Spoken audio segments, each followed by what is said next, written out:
Welcome to my channel. Ayan guys, kahapon ay nakabili ako ng kamoting kahoy. Pumunta ako ng Talipapa kahapon kasi bumili ako ng cat food.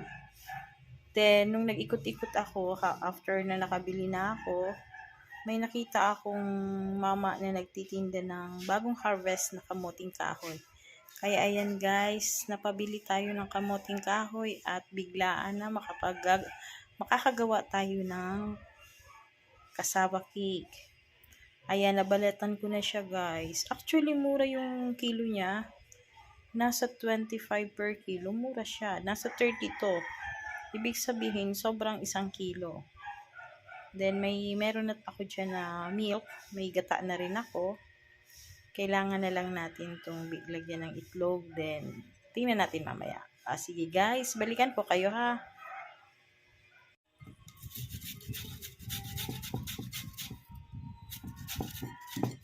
Ayan guys, nag-ano na ako.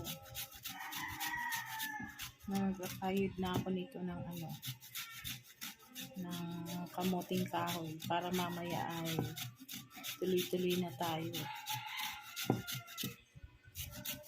Buti nga yung nabili kong kamuting kahoy ay medyo malambot siya. Kasi bagong harvest nga. Hindi siya yung malagkit.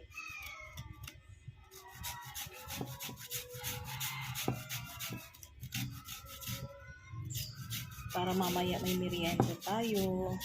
Then si baby may pasok 5:30 na ng hapon. Di sabi ko sa kanya, pagbaon siya nito kasi paborito niya nga to. Ang labas naman niya ay gabi na.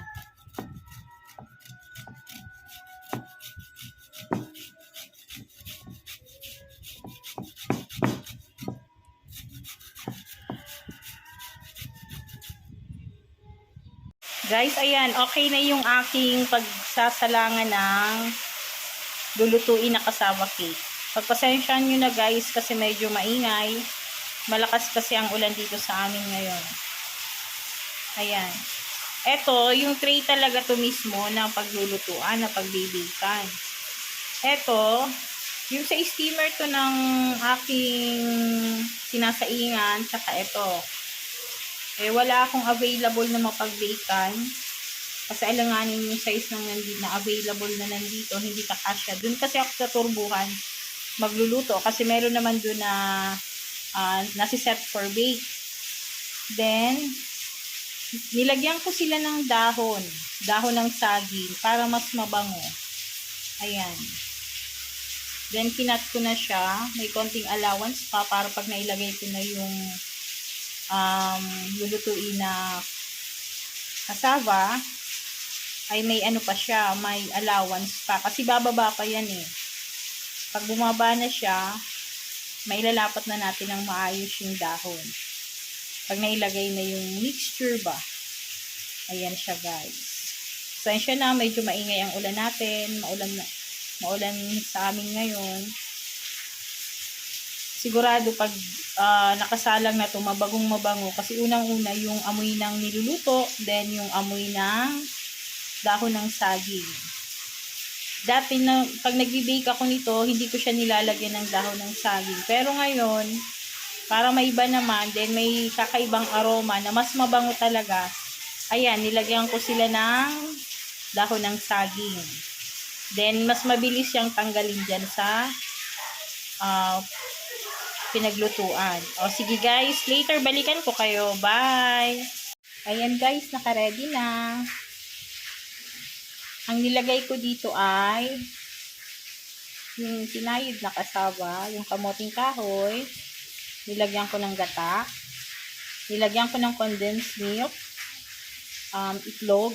Then, tinikman ko kung okay naman yung lasa na ng condensed dito, kung matamis na nga ba. Then, nag-adjust ako ng konting sugar.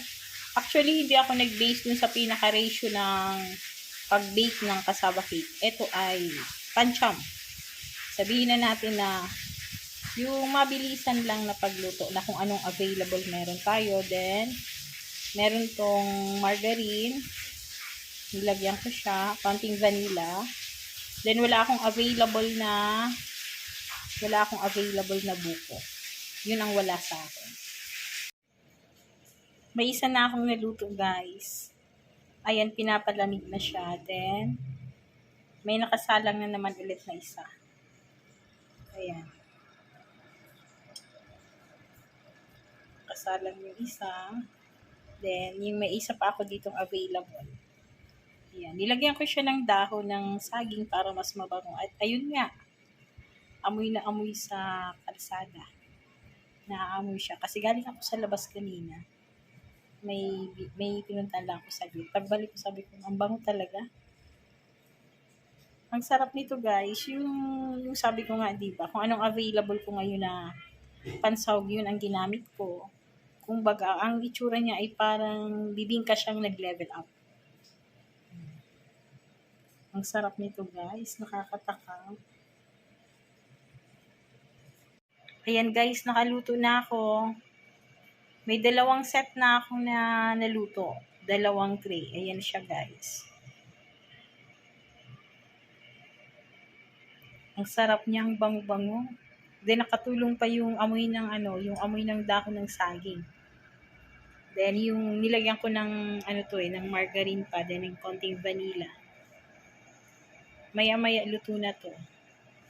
Hinihintay ko na lang na ma-stop yung konting minuto na lang. Ayan siya, guys. Excited na ako. Hindi na nga nakatiis yung anak ko. Nagsungkit na siya dito. May sinungkit na siya dito. Ayan. Kumuha talaga siya dun sa medyo tagok-tagok. Kasi ang sarap ng lasa niya. Sige, guys, thank you for watching. Paki-support ng aking channel. Paki-like, subscribe, comment, and share. Thank you for watching. Ayan, luto na lahat. Charing! Ayan, ang sarap niya. Kahit hindi ko pa natitikman, mukhang masarap na masarap talaga. Luto na lahat. Luto na lahat.